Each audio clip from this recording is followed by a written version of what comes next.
अगला टॉपिक है हमारा इस चैप्टर के अंदर impact of globalization in India, यानी कि ग्लोबलाइजेशन का क्या असर इंडिया के ऊपर देखने को मिला हम लोगों को, वही हम लोग इसमें पढ़ने वाले हैं। ग्लोबलाइजेशन का सिंपल सा मतलब आपको पता है, यानी कि जब इंडिया अलग अलग कंट्री से जुड़ना शुरू हुआ, इंडिया का यानी कि इंडिया का कनेक्शन अलग अलग कंट्री से जब जुड़ना चालू हुआ तो इंडिया के ऊपर क्या असर पड़ा ये हम लोग इसमें देखने वाले हैं। तो इसमें लिखा गया है कि the impact of globalization in India are as follows, यानी कि इंडिया के ऊपर ग्लोबलाइजेशन का क्या इम्पैक्ट पड़ा, कुछ यहाँ पे लिखे गए हैं तो उसको हम लोग थोड़ा सा पढ़ लेते हैं। फर्स्ट में क्या है जरा देखिए ध्यान से, एमएनसी। अच्छा, एमएनसी आपके सामने वर्ड आ गया, क्या था एमएनसी? एमएनसी का सिंपल सा मतलब होता है जब एक किसी कंट्री का कंपनी अपने कंट्री के अलावा किसी और कंट्री में जाकर अपना कंपनी स्टैब्लिश करता है तो वही हमारा कंपनी कहला जाता है एमएनसी, यानी कि मल्टी नेशनल कॉरपोरेशन कहला जाता है। ठीक है, आगे तो MNCs have increased their investments in India over the past 20 years, यानी कि इंडिया जब अलग अलग कंट्री से जुड़ना चालू किया तो उस समय यानी कि लगभग आज से आप 20 साल पीछे का डाटा देखेंगे तो इंडिया के अंदर बहुत सारे एमएनसी सेटअप हुए हैं, यानी कि इंडिया के अंदर बहुत सारे विदेश के कंपनी यहाँ पे आए हैं और यहाँ पे वो स्टैब्लिश हुए हैं। ठीक है, आगे और ये सब क्यों हो पाया? बिकॉज ऑफ ग्लोबलाइजेशन, क्योंकि जब तक इंडिया किसी कंट्री से जुड़ेगा नहीं तब तक क्या कोई आदमी इंडिया के पास आएगा अपना ट्रेड करने के लिए, अपना फैक्ट्री लगाने के लिए, अपना कंपनी लगाने के लिए? बिल्कुल नहीं आएगा। मतलब ग्लोबलाइजेशन बढ़ा, इंडिया अलग अलग कंट्री से मिला, उससे जुड़ा, तभी जाके हमारे पिछले 20 साल में ये डाटा दिया हुआ है यहाँ पे कि पिछले 20 साल में इंडिया के अंदर बहुत सारे कंपनी आए हैं और यहाँ पे अपना वो कारोबार चला रहे हैं। MNCs have been interested in industries such as cell phones, automobiles, electronics, soft drinks, fast food and services such as banking in urban areas, यानी कि पिछले 20 सालों के अंदर आपको इंडिया के अंदर लगभग हर प्रकार के MNCs यानी कि कंपनी देखने को मिल जाते हैं।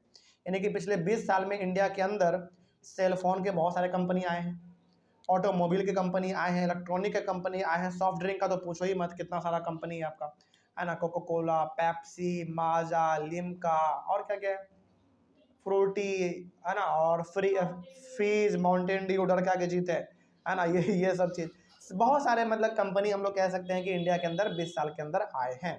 ठीक है, फास्ट फूड तो खैर बहुत, इसका तो रेंज ही अलग है ना, कौन कौन सा तो फूड आ गया हमारा, चाइनीज़ फूड खास करके, तो बहुत सारे इसमें हैं। बैंकिंग भी हमारे पास बहुत हद तक इम्प्रूव हुआ हमारा पिछले 20 सालों में। In these industries and services new jobs have been created, बिल्कुल सही बात है, हमारे इंडिया में ये सब इंडस्ट्री आया है, इसका मतलब है कि इंडिया के लोगों को क्या मिला है? जॉब मिला है, रोजगार मिला है, तो इससे फ़ायदा दोनों को है, इंडिया को भी है और कंपनी वाले को भी है। इंडिया के लोगों को रोजगार मिल गया, इंडियन गवर्नमेंट को टैक्स मिल गया और कंपनी का जो मालिक है उसको प्रॉफिट मिल गया, तो तीनों को फायदा है इसमें। Local companies also get benefited by supplying raw materials to these industries, और जो बड़े बड़े कंपनी है ना, जो कि एमएनसी है हमारे इंडिया में, वो तो हमारे इंडिया के छोटे मोटे कंपनी को रॉ मटेरियल भी प्रोवाइड करते हैं कि हाँ भाई तुम भी ग्रो करो, हम तुमको सामान दे रहे हैं तो तुम भी ग्रो करो। तो ये हमारा पहला इम्पैक्ट है ग्लोबलाइजेशन का इंडिया के ऊपर। ठीक है, जो कि बहुत अच्छा इम्पैक्ट है। आगे बढ़ते हैं, तो पहले वाले में बेसिकली आपने देखा कि कंपनी बहुत हमारे इंडिया में आए हैं, अलग अलग प्रकार के कंपनी आए हैं, जॉब क्रिएट हुआ है, लोकल कंपनी को भी बहुत ज़्यादा फायदा हुआ है, ये हमारा पहला इम्पैक्ट है। अब सेकंड क्या है इसमें देखो, several top Indian companies have been able to get benefit from the increased competition. सबसे पहली बात, यानी कि दूसरी बात, दूसरा टॉपिक में हम लोग इसमें पढ़ रहे हैं कि जब इंडिया के अंदर अलग अलग कंपनी आया तो इंडिया के जो बड़े बड़े कंपनी थे ना उसको क्या मिल गया? एक कंपटीशन मिला। कंपटीशन मिला तो उसको अपने आप को इम्प्रूव करने का मौका भी मिल गया। इसका मतलब कंपटीशन के चक्कर में इंडिया का कंपनी भी अपने आप को इम्प्रूव कर लिया, है ना, ये एक बहुत अच्छा बेनिफिट है हम लोगों के लिए। आगे they have invested in newer technology and production methods and raised their production in standard, यानी कि विदेश के कंपनी का प्रोडक्शन देखते हुए, उनके तरक्की को देखते हुए हम लोगों ने भी ये ठान लिया कि हम लोगों को भी पीछे नहीं रहना है, जिसका कारण ये है कि आज हमारे पास दुनिया का सबसे मशहूर कंपनी हमारे पास है, जैसे टाटा, बिरला, महिंद्रा, विप्रो, इन्फोसिस। देखो ये सब इंडियन कंपनी भले ही है, इसका अब आप ये मत सोचो कि ये सब इंडियन कंपनी है तो इसका केवल पैर इंडिया तक फैला हुआ है, बिल्कुल भी नहीं। सारे का तो हम नहीं कह सकते, लेकिन टाटा कंपनी का ना जो पैर फैला हुआ पूरी दुनिया में फैला हुआ है। आप कभी यदि आपको टाइम मिले तो यूट्यूब पे या फिर गूगल पे आप सर्च करना, आपको वहाँ पे बताया जाएगा कि इंडिया का जो कंपनी है हमारा टाटा कंपनी, वो दुनिया के कौन कौन से कंट्री तक फैला हुआ है। आपको जानकर बड़ी हैरानी हो जाएगी। ठीक है, तो बेसिकली हम लोग ये कह सकते हैं कि फॉरेन के कंपनी को इंडिया में आने के वजह से उसको तो फ़ायदा हुआ ही हुआ है, हमारे इंडिया के कंपनी को भी फ़ायदा हुआ है बिकॉज ऑफ इंक्रीज कंपटीशन बढ़ा। तो इंडिया की कंपनी ने भी सोचा कि यदि मार्केट में टिकना है तो समय के अनुसार अपने आप को बदलना पड़ेगा, नहीं तो फिर हमारा हालत ख़राब हो जाएगा। तो हर किसी ने अपने आप को इम्प्रूव किया और अच्छा इम्प्रूवमेंट अपने यहाँ पे लाया, अच्छा टेक्नोलॉजी अपने यहाँ पे लेकर आए वो लोग। तो ये चीज़ होता रहा और हम लोग धीरे धीरे आगे बढ़ते चले गए। आगे, some Indian companies get benefits from collaborations with foreign companies, और जो छोटे मोटे हमारे कंपनी थे इंडिया के, उसके साथ अलग अलग फॉरेन कंपनी ने जाके कोलैब कर लिया। कोलैब का मतलब अपने अंदर संभाल लिया उसको, दोनों मिल के अपना काम कर रहे हैं। तो इससे इंडिया की कंपनी को फायदा भी हुआ। आगे, globalization has enabled some large Indian companies to merge as multinational themselves, यानी कि हमारे इंडिया में जो पहले बड़े बड़े कंपनी हुआ करते थे, लेकिन ग्लोबलाइजेशन ना होने की वजह से वो केवल कहाँ तक सीमित थे, इंडिया तक ही सीमित थे। लेकिन जब हमारा इंडिया अलग अलग कंट्री से जुड़ना शुरू किया तो हमारा इंडिया का कंपनी भी अलग अलग कंट्री में जाके अपना सेटअप लगा रहे हैं। ठीक है, जैसे दुनिया के लगभग बहुत सारे ऐसे कंट्री हैं जहाँ पे टाटा अपना सामान बना के बेच रहा है, सोचो। ठीक है, वही बात यहाँ पे है कि जब इंडिया एक कंट्री से दूसरे कंट्री के साथ जुड़ना शुरू किया तो इंडिया का जो बड़े बड़े कंपनी थे उन्होंने भी अपने अलग अलग कंपनी यानी अलग अलग कंट्री में अपना सामान उन्होंने बेचना शुरू किया, अपना इंडस्ट्री वहाँ पे लगाना शुरू किया। फॉर एग्जाम्पल देख लीजिए आप, Tata Motors, Infosys, Ranbaxy, Asian Paints, Sundaram Fasteners are some Indian companies which are spreading their operations worldwide. तो ये ऐसे कुछ इंडियन कंपनी है जिनका कारोबार इंडिया में तो चलता ही है क्योंकि इंडिया का ही है, बाकी अलग अलग कंट्री में भी चलता है। जैसे टाटा मोटर्स क्या बनाता है, ऑटोमोबाइल बनाता है, मतलब कि गाड़ी वाड़ी बनाता है अपना, और ये सबसे ज़्यादा ना हैवी ट्रक बनाने में बहुत माहिर है। इनका हैवी ट्रक आपको रोड पे आप जाओ और इसका ट्रक आपको ना मिला ऐसा हो ही नहीं सकता। ठीक है, हालांकि टाटा छोटे मोटे कार भी बनाते हैं, ऐसा नहीं है, लग्जरी कार भी वो लोग बनाते हैं, लेकिन टाटा जो है ना मशहूर है किस चीज़ के लिए, हैवी ट्रक बनाने के लिए। जब इनका ट्रक रोड पे चलता है ना तो फिर देखने का नज़ारा अलग होता है। ठीक है, आगे तो टाटा मोटर्स ऑटोमोबाइल बनाते हैं। इन्फोसिस हमारा आईटी है, इंफॉर्मेशन टेक्नोलॉजी, यानी कि बेसिकली ये एक सॉफ्टवेयर हो गया, वेबसाइट हो गया, ये सब बनाने वाला कंपनी है, सब ऐप हो गया, ये सब हो गया।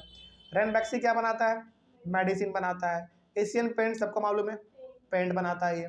सुंदरराम Fastener nuts and bolts, nuts and bolts का मतलब वही नट हो गया, वोल्ट हो गया, जो हम लोग गाड़ी में फिट करते हैं, ये सब। उसके बाद फिर और भी बहुत सारे हैं, लेकिन इन सभी का जो है वो क्रेज इंडिया के अलावा बाकी अलग जगहों पर भी है। Also globalization has enabled services like data entry, accounting, administrative task, engineering etcetera from one country to another country. यानी कि ग्लोबलाइजेशन को आने के वजह से इंडिया जब दूसरे कंट्री से जुड़ना शुरू किया तो इससे ऑनलाइन सर्विसेज को भी फायदा मिला। मतलब आप इंडिया में बैठ के अमेरिका के किसी कंपनी के लिए बैठे बैठे घर से काम कर सकते हैं। मतलब मान लीजिए, सपोज कीजिए कि आप क्वालिफाइड हैं और आपने ऑनलाइन अमेरिका के एक छोटे से कंपनी में आपने अप्लाई कर दिया, और ऐसा काम है कि आप उसको घर बैठ के काम कर सकते हैं। तो आप इंडिया में बैठ के उस कंपनी के लिए काम कर रहे हैं, ऑनलाइन अपना काम करके उसको सबमिट कर दे रहे हैं, और आपको पेमेंट भी ऑनलाइन मिल जा रहा है। ये सब क्यों हो पाया, इसलिए हो पाया क्योंकि इंडिया ने अपना रिश्ता, नाता, संबंध, जो भी आप बोल लीजिए, जोड़ा किससे, अमेरिका से। ठीक है, और ऐसे हमारे इंडिया में बहुत सारे लोग हैं जो वर्क फ्रॉम होम कर रहे हैं, घर पे बैठ के काम कर रहे हैं, बल्कि अलग अलग कंट्री के लिए काम कर रहे हैं घर में बैठ के इंडिया का। ठीक है, आगे बढ़ते हैं। ये टॉपिक भी हमारा कंप्लीट हुआ। अगला टॉपिक है हमारा इस चैप्टर के अंदर, जो कि हमारा बिल्कुल लास्ट टॉपिक है, वो है the struggle for a fair globalization. यानी कि एक अच्छे तरीके से हमारा ग्लोबलाइजेशन चले, उसके लिए हम लोगों को स्ट्रगल तो करना पड़ेगा। अब देखो, अब ऐसा तो नहीं हो सकता ना कि एक ही दिन में इंडिया और अमेरिका दोस्त बन गया होगा, ऐसा तो नहीं होगा एक दिन का। ये एक दिन में नहीं होता, इसके लिए सालों साल लग जाते हैं। ठीक है, अब क्या है इसमें थोड़ा सा देख लेते हैं, आपको ज़्यादा समझ में आएगा इसमें। Fair globalization would create opportunities for all and also ensure that the benefits of globalization are shared better. Fair globalization का सिंपल सा मतलब है कि आप अपने यहाँ पे यदि विदेश के कंपनी को परमिशन दे रहे हैं तो सबको परमिशन दो भाई, है कि नहीं। जैसे मान लीजिए सपोज करो कि आपका रिश्ता अमेरिका से बहुत अच्छा है, तो क्या केवल आप अमेरिका की कंपनी को परमिशन दोगे इंडिया में आने का? नहीं, बल्कि आपका मकसद ये होना चाहिए कि इंडिया वाला भी आए, है ना, सॉरी इंडिया वाला तो है ही, अमेरिका वाला भी आए, जापान वाला भी आए, चाइना वाला भी आए। यही हमारा कहलाता है फेयर ग्लोबलाइजेशन, यानी कि सबको बराबर मौका दो। आप ये अपने यहाँ पे आने का सबको बराबर मौका दो, ठीक है, आगे, ताकि सबको अपॉर्चुनिटी मिल पाएगा, सबको आगे ग्रो कर पाएगा। The government can play a major role in making fair globalization for all. अच्छा बताओ, ये सब काम कौन कर सकता है? क्या ये आम आदमी का काम है? ये किसका काम है?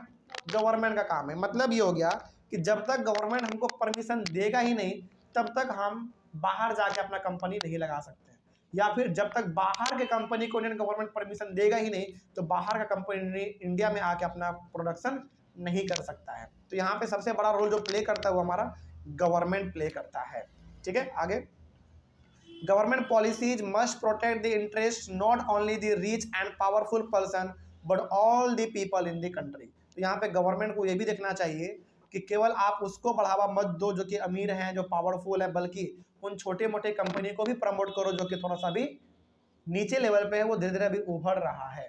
तो गवर्नमेंट के सपोर्ट की वजह से वो भी आगे बढ़ सकता है। बेसिकली गवर्नमेंट का जो नज़र होना चाहिए वो सभी के ऊपर होना चाहिए बराबर। आगे, the government can ensure that labour laws are properly implemented and the workers get their rights. अच्छा, लेबर लॉ क्या मालूम है आपको? लेबर लॉ का सिंपल सा मतलब यहाँ पे ये है कि हमारे इंडिया में ना बहुत बड़े बड़े कंपनी है, और वहाँ पे जो लेबर काम करते हैं उन सभी का अपना कुछ अधिकार होता है, कुछ नियम होता है, उन लोगों का कानून होता है। तो गवर्नमेंट को ध्यान ये देना चाहिए कि क्या लेबर लॉ का पालन अच्छे से हो रहा है कि नहीं हो रहा है, क्या लेबर को वहाँ पे सताया तो नहीं जा रहा, क्या उनको टॉर्चर तो नहीं किया जा रहा। ये सबका सब काम किसका देखने का? गवर्नमेंट का देखने का ये सब काम है, ठीक है। आगे, और जो वर्कर का राइट है, क्या वो राइट को छीना तो नहीं जा रहा, उसको पूरा पेमेंट मिल रहा है कि नहीं मिल रहा है, उसको पूरी तरीके से काम मिल रहा है कि नहीं मिल रहा है। ये सब काम हमारे गवर्नमेंट का है जो कि गवर्नमेंट को देखना चाहिए, और गवर्नमेंट बहुत हद तक देखती भी है, और गवर्नमेंट इस चीज़ में बहुत हद तक सफल भी है, लेकिन कहीं कहीं पर वो असफल भी है, ये भी आपको मानना पड़ेगा। आगे, government should support small producers to improve their performance. Government को स्मॉल प्रोड्यूसर को भी प्रमोट करना चाहिए ताकि वो भी आगे चल के अपना इम्प्रूवमेंट दिखा सके, इंडिया के ग्रोथ में वो भी अपना पार्टिसिपेट कर सके, ठीक है। बेसिकली गवर्नमेंट के नज़र में हर कोई बराबर होना चाहिए, चाहे वो बड़ा कंपनी हो चाहे छोटा कंपनी हो। If necessary government should use trade and investment barriers. यदि गवर्नमेंट को ऐसा लगता है तो गवर्नमेंट अपने यहाँ पे इन्वेस्टमेंट और ट्रेड का बैरियर भी लगा सकता है, यानी कि कुछ समय के लिए दूसरे कंट्री को यहाँ पे आने से रोक सकता है। क्यों रोक सकता है? ताकि हमारे कंट्री को थोड़ा सा बढ़ावा मिल जाए, ठीक है। लेकिन आज के दौर में ऐसा कोई कंपनी ऐसा कोई कंट्री करने वाला नहीं है। मतलब आज कोई कंट्री अपने यहाँ पे बैरियर लगा ही नहीं सकता है। लगा दिया इसका मतलब है कि वो बहुत जल्दी डूबने वाला है। डूबने वाला मतलब, अब आप खुद सोचो ना, यदि इंडिया में हमारा, सोचो जरा, बहुत लॉजिक लगाना आप, यदि इंडियन गवर्नमेंट सारे कंपनी को बैन कर दे जो फॉरेन की कंपनी है, क्या इंडिया चल पाएगा? जरा बताओ आप। बिल्कुल नहीं चल पाएगा। कितना भी है तो हम लोग ना अभी भी बहुत सारे कंट्री के ऊपर डिपेंड है। जैसे आपको मालूम है जो बड़े बड़े आपके पास स्मार्टफोन आते हैं वो सब हमारा है क्या? सब फॉरेन कंपनी का है। कुछ कुछ हमारे पास अपना है बस। मतलब आज कहने का मेरा मतलब ये है कि आज के दौर में कोई भी कंट्री अपने यहाँ पे ट्रेड बैरियर या फिर फॉरेन इन्वेस्टमेंट का बैरियर नहीं लगा सकता। यदि लगाएगा तो वो बहुत जल्दी डूब जाएगा, है ना, कर्ज में चला जाएगा। आगे बढ़ते हैं। Government should negotiate at the WTO for fair rules. यानी कि गवर्नमेंट को WTO से जाके बात करना चाहिए कि हाँ भैया आप नियम कानून बना रहे हो तो वो नियम कानून सभी के ऊपर अप्लाई हो, क्योंकि ट्रेड से जुड़ा हुआ मामला देखने का किसका काम है? WTO का ही है, ठीक है। आगे, people can also play an important role in the struggle for fair globalization through massive campaign and representation. और यहाँ पे गवर्नमेंट का तो रोल आपने पढ़ ही लिया, गवर्नमेंट के साथ साथ हमारा भी ये रोल है, मतलब हम आम नागरिक का भी ये रोल है कि हमारे कंट्री में यदि मौका मिलना चाहिए तो सबको मौका मिलना चाहिए ग्रो करने का, चाहे वो बड़ा आदमी हो चाहे छोटा आदमी हो, हर किसी को बराबर मौका मिलना चाहिए। कई बार ऐसा होता है कि गवर्नमेंट केवल ध्यान उसको देती है, मतलब गवर्नमेंट केवल सपोर्ट उसको करती है जो कि बड़े आदमी होते हैं, जैसे टाटा, बिरला, महिंद्रा, इन्फोसिस, विप्रो, इन सबको। लेकिन क्या गवर्नमेंट को ऐसा करना चाहिए? नहीं, सबके ऊपर बराबर नजर होना चाहिए गवर्नमेंट का। इसके लिए कौन कैंपेन कर सकता है, कौन धरना प्रदर्शन कर सकता है? लोग करेंगे, हम लोग करेंगे, है ना। क्या कभी आपने मुकेश अंबानी को देखा रोड पे उतरते हुए, हंगामा करते हुए? कभी नहीं करेंगे वो। तो इसमें फर्ज किसका बनता है? आम नागरिक का। ठीक है, चलिए, तो इस तरीके से हमारा ये टॉपिक भी कंप्लीट हो गया, दी एंड यहाँ पे हो गया। इस तरीके से हम लोगों ने अपने क्लास 10th के इकोनॉमिक्स को बिल्कुल अच्छी तरीके से हमने खत्म किया। देखिए, जो लास्ट चैप्टर आपका है ना, कंज्यूमर राइट्स, वो एग्जामिनेशन पॉइंट ऑफ व्यू में आपका वो नहीं है, यानी कि एग्जाम में वो चीज़ नहीं पूछा जाएगा, इसलिए आप उसको छोड़ सकते हो, स्किप कर सकते हैं।